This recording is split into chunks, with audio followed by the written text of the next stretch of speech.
because you ain't going to make any money apparently in the WWE these days. You might have to get a sideline in investing in art, because have you heard this story now? Remember all of the chaos that they went through when they were taking their talent social media accounts away from them and taking them over, and the Twitch, all the people that were twitching, they couldn't twitch anymore. They had to calm down. And the WWE was saying, well, this is justifiable from taking all this away from the talent because we're going to set up a big department. And all they're going to do is work with all these social media companies. We're going to have agents and we're going to make deals. And we're going to make these guys just shit potfuls of money, just buku of money everywhere. And that's why we're doing this. So just sit back and take this ride with us. And several people got upset. And that was Zelina Vega had quit or got on the outs with them and then came back later. A lot of people were upset about the thing. You remember this, right? Yeah, I want to say this must have been 2 years ago, because I think it was right around the beginning of the pandemic. You may be correct. Somewhere in that era. It was the point when WWE realized these people that they were not paying attention to what they were doing on social media weren't just on social media, they were making major amounts of money on social media. And WWE said, how do we get some of that? Yes, and also some of the people they weren't even using that had plenty of time on their hands are making more money over here doing this fucking shit on the internet than they're actually paying their talent to begin with, so then that's spreading around. And they're like, what? So they took all those steps, did all of that, took everybody's shit over. Did you see the article just recently? I don't know if this is news. I just read it, so it's news to me.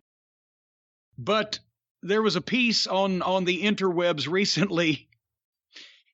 So they did that, and then the department with all the people that was supposed to run this, they've disbanded or put an end to, and nobody's made any big deals with all these social media companies, and nobody's doing anything on the WWE behalf from the office side to find these things or flesh them out or monetize them or make more money. They're just telling the talent, if you do something, give us half and you're okay. And apparently, hey, wait a minute. Apparently that would be half, because the statement was that since Twitch takes a pretty good cut of some description for their platform and being involved, then that means that you're not even making half of your own money. So a lot of the talent is just say, well, fuck it. There's no reason to even put time into doing this. So what do you think of half to the WWE and whatever to Twitch? You're getting 35% of your own money or whatever. Half of the net, yeah. It's insane. So what is their argument? Is their argument that the only reason you have value is because you're on our TV, so you have to do this or we'll take you off our TV? Apparently. That's really it, right? Because they're not doing anything to promote or service these social media accounts. These are wrestlers having direct communication with fans and doing it themselves. Yeah. But give us half of it. And so that's apparently why a lot of people are not doing as much as they were or as much as they would.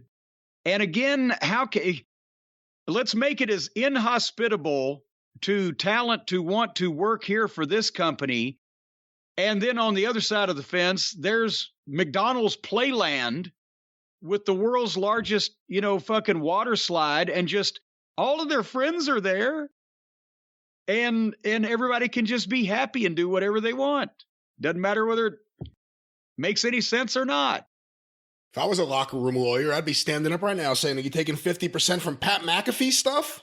Whoa! What about Bruce Pritchard's outside stuff? You taking 50% of that? Or is it just us? Be fair now. 50% of Bruce's outside stuff these days would be Denny's money. but I get your point. You make a valid point. But that is so maybe is that leading to why that everybody on Raw looks like they'd rather be in the dentist's waiting room? You know what? I think part of the problem is they feel like they're in the dentist's waiting room all day, waiting for root canal, just knowing what the finalized script will be for their segment. That's how nuts it is. Well, should we talk about, I guess the time has come. Let's talk about Raw. All right. Because you're sick. You're going to need another vapor rub injection here shortly. That would be nice. Injection? Wait, hold on. What? What? You don't do it that way? No, not inject vapor rub. That's the best way for delivery to the colon. Well, speaking of colon and things that come out of the colon, let's talk about Raw. If you're not seeing any results from the Vicks Vapor Rub, you're probably not getting delivery all the way to the colon. That's what the problem is. Don't you listen to our commercials? Delivery to the colon is important with anything.